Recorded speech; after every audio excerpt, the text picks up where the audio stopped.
Pour le topo en lui-même, c'est en deux parties. Aurélien va commencer. Il y aura un petit temps de lecture. Et puis je continuerai après. Du coup, pour pas que ça coupe le bordel en même temps, je vais juste vous faire passer le texte maintenant. Et puis Aurélien va... Je peux commencer pendant que tu... Ouais. Okay.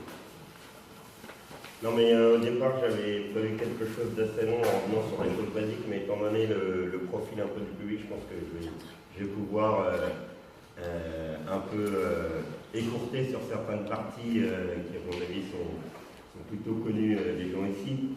Non mais la première chose qu'on peut dire, c'est que évidemment on est 80 ans après juin 36, donc pour nous ce serait l'occasion de fêter un bel anniversaire, mais évidemment, pour nous, il ne s'agit pas seulement d'un témoignage historique, puisque, évidemment, et ça fait partie de notre identité et de la raison en partie pour laquelle on a fondé le courant, c'est que pour nous, la grève générale, la question de la grève générale, c'est une hypothèse stratégique. Donc, se pencher sur ces questions-là, c'est pour nous quelque chose d'important. Et c'est vrai que dans le mouvement actuel, par exemple, on parle beaucoup de grève générale. On l'a dit hier, la question de la grève générale, elle est posée à une échelle assez large, et il y a beaucoup de gens qui en parlent, mais finalement, qu'est-ce qu'on met derrière ce mot de grève générale?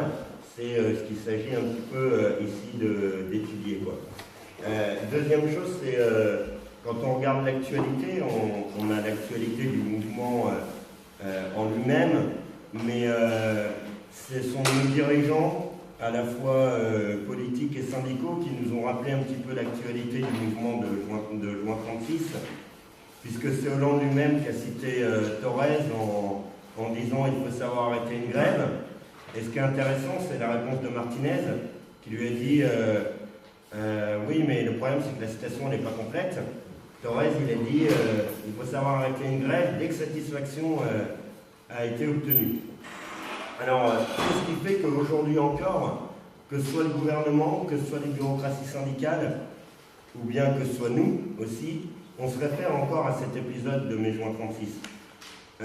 Arrêter une grève dès que satisfaction a été obtenue, comme le dit Thorez et comme le répète Martinez, ça veut dire circonscrire le mouvement de la classe ouvrière, en fait, dans le cadre du système capitaliste lui-même. Or, justement, la grève générale de mai-juin 36, avec les occupations d'usines, elle a posé la question même du système de la propriété privée des moyens de production. Elle a constitué une remise en cause à une large échelle du pouvoir des patrons. Donc, comme l'a dit Gaël, on a divisé un peu le topo en deux parties. Moi, je vais faire une partie un petit peu plus chronologique pour revenir sur les événements eux-mêmes. Et ensuite, Gaël, à l'aide du texte qu'il vous a distribué, reviendra sur la signification elle-même de ce mouvement et les enseignements qu'on peut en tirer. Bon, la première chose, et c'est là que je serai peut-être un peu plus rapide que ce que j'avais prévu, c'est que, évidemment, la grève générale de mai-juin 36, c'est un mouvement qui ne vient pas de nulle part. La première chose, c'est que, évidemment, on est dans le cadre des années 30, c'est-à-dire de la crise générale du système capitaliste qui a démarré en 1929, et à partir de 1931, cette crise touche particulièrement l'appareillisme français, puisqu'on a une période de longue récession économique qui commence. Tous les gouvernements, y compris les gouvernements de gauche qui se succèdent à partir de 1932, adoptent une série de mesures déflationnistes, c'est-à-dire de baisse des prix et des salaires. On a une baisse de la production de 30%, ce qui cause une augmentation énorme du chômage. Deuxième point important à rappeler, mais qui est évidemment lié au premier, c'est que le contexte international est également très lourd. On a évidemment le fascisme en Italie depuis des années, mais ces années-là, c'est l'arrivée au pouvoir de Hitler. Et tout ça participe à une augmentation des tensions entre les différents impérialismes, et notamment entre la France et l'Allemagne. Par ailleurs, l'URSS, qui jusqu'à présent avait été considérée comme l'avant-garde de la révolution mondiale, au niveau mondial, a définitivement abandonné les intérêts de la révolution prolétarienne et choisi une politique où elle tente de s'appuyer tantôt sur un impérialisme, tantôt sur un autre. Et ça, c'est important à comprendre pour comprendre la politique du PC dans le mouvement. Enfin, troisième chose importante à rappeler, qui est évidemment la conséquence des deux premières, c'est que en France, on a une crise politique intense. On a une série de scandales politiques qui éclaboussent la gauche bourgeoise, avec évidemment l'épicentre qui est l'affaire Stavisky. Et tout ça, en réaction, provoque une remontée du côté réactionnaire, avec notamment les manifestations de rue des ligues fascistes. Et évidemment, le 6 février 1934, où les ligues fascistes ont tenté de converger vers l'Assemblée nationale pour renverser le gouvernement, avec des affrontements qui ont fait 14 morts. Alors, cette tentative de putsch un peu des ligues fascistes ont provoqué en réaction une remontée de la combativité ouvrière. Et notamment le 9 février, 3 jours après le 6 février 1934, on a une énorme manifestation qui est appelée par le PCF, avec des affrontements avec la police qui font 9 morts. 3 jours après, on a une grève générale très puissante qui est appelée par les deux centrales syndicales de l'époque, la CGT qui est liée à la SFIO et la CGT-U qui est liée au PC. C'est une grève générale très puissante, mais surtout, le phénomène important, c'est que alors que le PC, jusqu'à présent, a pratiqué une politique totalement sectaire vis-à-vis des autres organisations du mouvement ouvrier, notamment vis-à-vis de la CGT, refusant systématiquement des actions de front unique, les deux cortèges de la CGT et de la CGTU sont obligés, sous la pression des ouvriers, de se rassembler, de converger en un seul cortège, sous les cris des ouvriers qui crient « Unité, unité ». Voilà. Par ailleurs, l'année 1935 est ponctuée par une série de luttes ouvrières, et notamment ce qui marque l'année 1935, c'est l'organisation de marches de chômeurs, ce qu'ils appellent les marches de la faim. Donc on en a dans le Nord, à Lille, on en a à Paris, etc. Donc on voit une remontée des luttes ouvrières. C'est dans ce cadre-là qu'on assiste à la formation du Front populaire. Alors pour comprendre la formation de cette coalition, il faut aussi comprendre ce que j'ai dit à propos de la réorientation de la politique internationale de l'URSS. Puisque l'URSS choisit de se rapprocher cette fois-ci avec l'impérialisme français, avec la signature d'un pacte avec Laval. Et donc pour correspondre aux intérêts de la bureaucratie du Kremlin, le PC adopte une ligne de collaboration avec la bourgeoisie française, et c'est ce qu'ils appelleront donc la stratégie du Front populaire, qui est avant tout une politique d'adaptation à la bourgeoisie nationale, et notamment ce qui est nouveau dans le discours du PC, un discours de défense de la nation française. Voilà. Donc à partir de là, on a la signature d'un pacte d'union entre le PC et la SFIO, et le PC choisit, c'est lui qui est à l'initiative d'une politique de main tendue vers le Parti radical, ce parti de la gauche bourgeoise qui avait été complètement éclaboussé par tous les scandales politiques et qui étaient en chute politique vertigineuse. Et c'est le PC qui choisit de ranimer ce parti, en réalité, pour justifier une politique dans laquelle, dans le cadre du programme du Front populaire, le PC va refuser toute tentative de remise en cause de la propriété privée des moyens de production, puisqu'il dit « Ah, mais il ne faut surtout pas faire ça, parce que sinon ça va effrayer nos amis radicaux, et le parti radical représente la petite bourgeoisie, il faut s'allier avec les petites bourgeoisies, etc. » Voilà. Donc, par exemple, dans le programme, c'est le PC qui rejette la nationalisation des banques et des industries. Alors, cette coalition, elle prétend incarner un débouché politique pour les masses exploitées. En réalité, c'est une coalition qui permet de contenir la radicalisation à gauche des masses. Alors, les élections de 1936, qui ont lieu les 26 avril et 3 mai, voient la victoire de la coalition Front populaire. Ce qui est intéressant de noter, c'est que cette victoire, elle est assez courte finalement par rapport à la droite, mais par contre, quand on regarde les résultats eux-mêmes à l'intérieur de la coalition du Front populaire, il est assez intéressant de noter qu'on constate une radicalisation à gauche des masses, puisque le parti radical dans la coalition est en chute libre, tandis que le PC, lui, passe de 800 000 à 1,5 million de voix et obtient 71 députés. Or, c'est le PC, alors qu'il a ce score-là, fait tout pour mettre en avant et réhabiliter le parti radical, sous prétexte, là encore, de ne pas effrayer les alliés de la petite bourgeoisie, et notamment Jacques Duclos, un des dirigeants du PC, déclare « Le PC respectera la propriété privée ». Alors, Léon Blum est chargé de mettre en place le gouvernement, mais il fait tarder sous prétexte de respecter les institutions, puisqu'il y a un délai d'1 mois pour mettre en place le gouvernement. Et donc là encore, ne pas effrayer les capitalistes. Pendant ce temps-là, les capitalistes ont tout à fait compris ce qui se passait avec la radicalisation à gauche des masses, préparent tranquillement la fuite des capitaux. C'est alors que les masses ouvrières entrent en action. Donc c'est à partir de ce moment-là qu'on commence à voir une transformation des grèves en grève générale. Et c'est ce processus-là qui va nous intéresser. La première chose qu'il faut noter, c'est que cette année-là, en 1936, le 1er mai, il est entre les deux tours des élections. Et ce 1er mai, qui est comme celui qu'on connaît, une manifestation traditionnelle, cette année-là, il connaît une participation exceptionnelle. Alors, c'est pas chômé à cette époque-là, donc les gens qui font grève. Et notamment, par exemple, à Paris, on constate qu'il y a 120 000 grévistes sur 250 000 métallurgistes. On a des secteurs qui débrayent à 100%, comme dans le bâtiment, 90% chez les taxis. Voilà. Et la participation aux manifestations, elle est double, voire triple par rapport aux années précédentes. Durant tout le mois de mai, on constate que le nombre de grèves double soudainement. Par exemple, on a 32 grèves en avril, on en a 65 en mai. Et par ailleurs, ce qui est intéressant de noter aussi, c'est l'évolution évidemment des motifs de grève.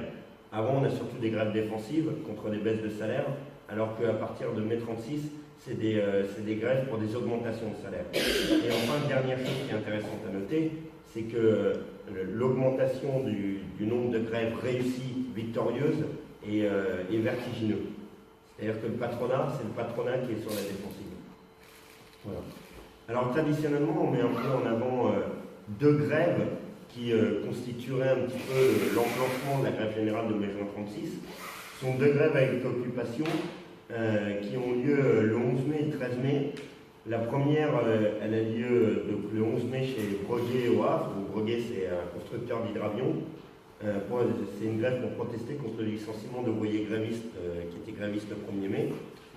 Et ce qui est intéressant de noter, c'est que dans cette usine à Breguet, en fait, on a là encore l'intervention décisive d'un militant syndical un peu radical. C'est un mec qui s'appelle Louis Lequier, il est secrétaire du syndicat local des métaux. Et en réalité, ce qu'on voit, c'est que, contrairement à ce qui est souvent raconté, il a organisé minutieusement l'occupation de l'usine et la défense de l'usine. Et par exemple, quand la direction veut faire intervenir la police, les flics arrivent, ils sont 250, et en fait, ils entrent dans l'usine et ils tombent sur 300 ouvriers qui sont armés de gourdins, qui se sont mis autour du dernier prototype d'hydravion qu'il y a dans l'usine. Et les ouvriers, ils disent, si les flics interviennent, on détruit le prototype de l'hydravion. Donc évidemment, la direction panique et elle dit oulala, les flics rentrez chez vous parce que sinon ça va nous poser quelques problèmes. Voilà. Donc là encore, on voit l'intervention décisive de quelques militants. Voilà. Par ailleurs, au-delà de ces deux grèves, donc chez Breguet et chez la TQR à Toulouse, on a d'autres grèves avec occupation qui ont lieu également ailleurs, par exemple dans l'Aisne, en Corrèze, et à chaque fois, c'est des grèves victorieuses et qui sont victorieuses très rapidement. Le 14 mai, c'est la région parisienne qui prend le relais avec la grève avec l'occupation de l'usine Bloch à Courbevoie. Et là encore, c'est une grève qui est victorieuse au bout de 24 heures. Et c'est pas n'importe quoi, puisqu'ils obtiennent augmentation des salaires et droit au congé payé. Voilà. Alors, ce qu'il faut noter, c'est la minimisation systématique par les journaux des partis ouvriers de ces grèves. Par exemple, le Populaire ne parle strictement pas de ces grèves. L'Humanité attend le 22 mai pour publier la déclaration d'un secrétaire syndical qui explique « Oui, nous sommes partisans de la grève sur le tas avec occupation de l'usine jusqu'à la complète satisfaction ». Vous voyez bien qu'il y a un décalage dans le temps entre les grèves et cette déclaration. Voilà. Alors, le 24 mai, il y a une traditionnelle manifestation au Mur des Fédérés pour fêter la commune. Et cette année-là, il y a 600 000 participants. Et là encore, ce qui est intéressant de noter, c'est que, par exemple, on a la participation de l'Étoile nord-africaine de Messali Hadj, donc un mouvement anticolonial algérien. C'est-à-dire qu'on constate que les luttes ouvrières, elles permettent non seulement aux luttes purement ouvrières de s'exprimer, mais par ailleurs à une série d'autres luttes de pouvoir se mettre en avant. Voilà. 2 jours après, le 28 mai, on a un débrayage à Renault, et là, c'est 35 000 ouvriers qui cessent le travail. Et immédiatement, on a une contagion dans toute la métallurgie parisienne. Et au total, on a près de 100 000 métallurgistes qui sont en grève et qui occupent leurs usines. Il y a des comités de grève qui sont mis en place pour assurer la sécurité d'un ravitaillement. Et même la presse bourgeoise souligne l'ordre parfait qui règne dans les usines. Et le mouvement s'étend très rapidement à d'autres corporations. Par exemple, le jour même du 28 mai, on a les chantiers de l'exposition universelle à Paris qui se mettent en grève, etc. C'est alors que la direction stalinienne entre en jeu pour tenter de casser la grève. Le 29, donc le lendemain du déclenchement de la grève à Renault, la CGT appelle à la fin du conflit chez Renault après un maigre compromis. Les usines Renault reprennent effectivement, et alors évidemment, à partir du moment où les usines Renault reprennent, la presse bourgeoise titre sur le fait que le mouvement est terminé. Le mouvement est terminé, et effectivement, le 30 mai, on constate plutôt une nette reprise, une nette tendance à la reprise du travail. Mais en réalité, ce qui se passe, c'est plutôt un approfondissement du mouvement, même si les usines reprennent. Le 4 juin, Blum forme enfin son gouvernement. Alors, dans son discours d'investiture le 5 juin, il promet que des lois sociales seront rapidement votées, mais il dit pour cela, il faut d'abord le retour au calme, évidemment. De son côté, le PC a finalement fait le choix de ne pas participer au gouvernement, et en fait, s'il fait ce choix-là, c'est sans doute parce qu'il estime que son rôle sera plus efficace hors du gouvernement. En fait, on assiste en quelque sorte à un partage des rôles. D'un côté, Blum, la SFIO et les radicaux au pouvoir pour appliquer le programme du Front populaire, qui est un programme de strict respect de la propriété privée des moyens de production. Et de l'autre, le PC hors du gouvernement, qui lui intervient directement pour stopper les grèves. Voilà. En réalité, ce qui se passe pendant ce temps-là, c'est que le 2 juin, les grèves reprennent brusquement, et notamment en province. Elles s'étendent rapidement dans différents secteurs, notamment la chimie, le textile, l'alimentation. Et très vite, les grèves reprennent aussi dans les usines métallurgiques qui sont touchées par une deuxième vague de grève. Le 4 juin, lorsque Blum forme son gouvernement, c'est les camionneurs qui entrent en grève, et le même jour, ils sont suivis par les travailleurs de l'hôtellerie-restauration et par les ouvriers du livre. Ce qui est intéressant de constater, c'est le désarroi total du patronat. Je prendrai une citation d'un communiqué d'une fédération patronale parisienne. Ils disent « L'impression que le personnel ne semble pas disposé à placer la solution des conflits sur le terrain qui a été défini lors de l'engagement des pourparlers. » C'est plutôt intéressant parce que ce qu'on voit, c'est qu'ils mettent en place des pourparlers avec des dirigeants syndicaux et ils sont totalement affolés parce qu'ils voient que sur le terrain, en réalité, les ouvriers n'écoutent plus du tout les dirigeants syndicaux qui collaborent avec les patrons. Voilà. C'est alors qu'on a une tentative de reprise en main du mouvement par les directions syndicales et la CGT appelle à la grève générale à partir du 5 juin. Le timing est plutôt intéressant parce que c'est le même jour que le patronat prend contact avec le gouvernement et c'est le patronat lui-même, à travers le dirigeant du comité des forges, qui demande à Blum d'organiser une rencontre avec la CGT. Donc on voit d'un côté la CGT qui appelle à la grève générale, qui se hisse comme interlocuteur valable du mouvement, et de l'autre le patronat qui prend contact avec le gouvernement en disant finalement on a enfin un interlocuteur, c'est la CGT puisqu'elle a pris la tête du mouvement. Voilà. Le patronat comprend bien une chose, c'est que s'il ne veut pas tout perdre, ses usines, son pouvoir, il doit céder sur tout ce qui ne porte pas atteinte au droit de propriété. C'est pourquoi il y a un accord très rapide sur le principe des conventions collectives, sur la reconnaissance de délégués ouvriers élus par l'ensemble des travailleurs, sur la reconnaissance du droit syndical, l'absence de sanctions pour les grévistes. Par ailleurs, sur la question des salaires, Blum dit « Le gouvernement aidera les entreprises qui connaîtront des difficultés passagères. » Donc à partir de là, le patronat peut accepter des augmentations de salaire de 7 à 15%. Le lendemain de ces pourparlers, donc ont lieu le 7 juin, tous les principaux journaux ouvriers célèbrent la victoire. Par exemple, la Une du Populaire, c'est carrément une victoire pour l'interrogation, mieux un triomphe. Et l'Humanité, elle titre « La victoire est acquise ». Voilà. Et là, les dirigeants syndicaux tentent de faire reprendre le travail partout où le patron avait accepté d'entamer la négociation. Mais évidemment, les travailleurs ne se laissent pas si docilement faire, et en réalité, ce qui se passe, c'est qu'entre le 7 et le 12 février, les grèves s'étendent avec une énorme rapidité. Dans les assurances, dans les grands magasins, où on a par exemple un comité intermagasin qui se met en place, et un comité qui se réunit tous les matins au printemps. Dans la métallurgie parisienne, on a des tentatives de coordination des différentes usines en grève, etc. Le 10 mai, les délégués de la métallurgie qui sont réunis par la CGT remettent un ultimatum au patron, à l'expiration duquel ils annoncent qu'ils réclameront la nationalisation des usines si toutes leurs revendications ne sont pas satisfaites. Là encore, on constate l'affolement du patronat.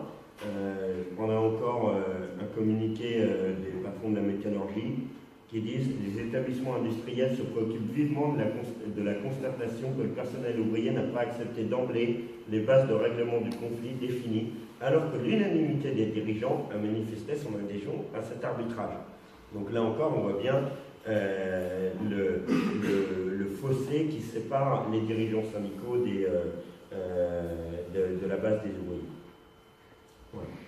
Alors, à partir de là, Blum, qui s'affole aussi, fait voter au plus vite les projets sociaux auxquels il s'était engagé, les 40 heures, les congés payés. Ce qui est intéressant de noter, c'est que toute la classe politique est affolée, à tel point que, par exemple, les congés payés, le texte, il est adopté avec 563 voix contre une. Voilà.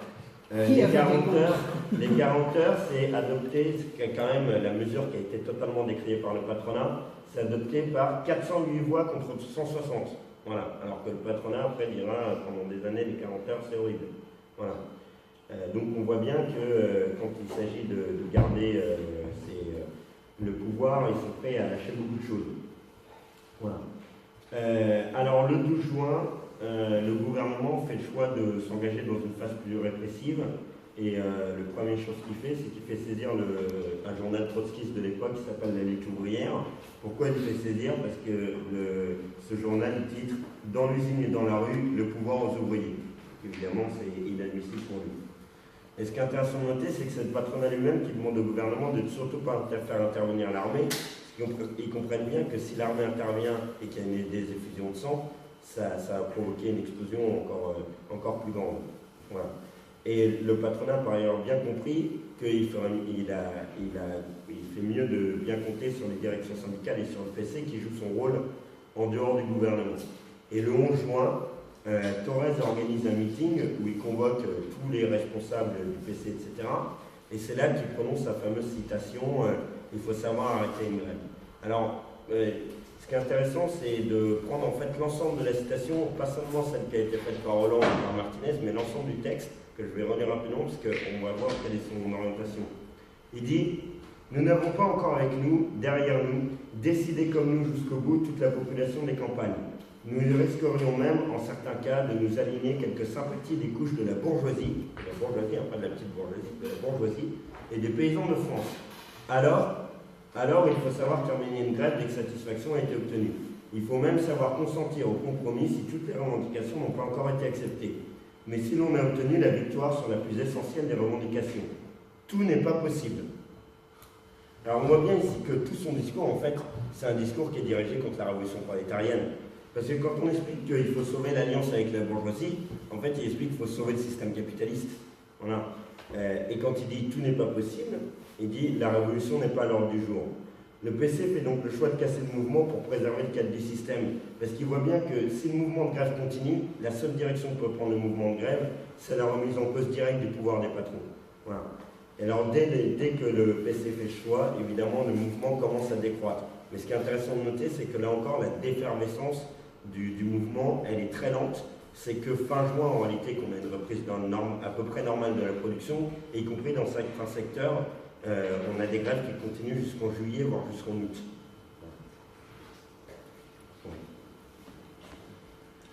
Du coup, ce que je propose, c'est qu'on laisse un petit temps sur le texte. Juste en introduction, c'est un écrivé d'un texte que Trotsky a écrit après la grève du 30 novembre 1938, qui a été dite générale par la CGT, mais qui est, je veux dire l'introduction, qui est un échec et qui, d'un certain point de vue, marque la fin de la période de montée ouvrière qui avait commencé depuis 1934. Alors, ce qui est important, c'est qu'il y a un recto et un verso. Ce qui importe là, pour la discussion, c'est plus le recto, mais si dans le petit temps, vous pouvez lire le verso est plus vraiment sur la grève de 1938.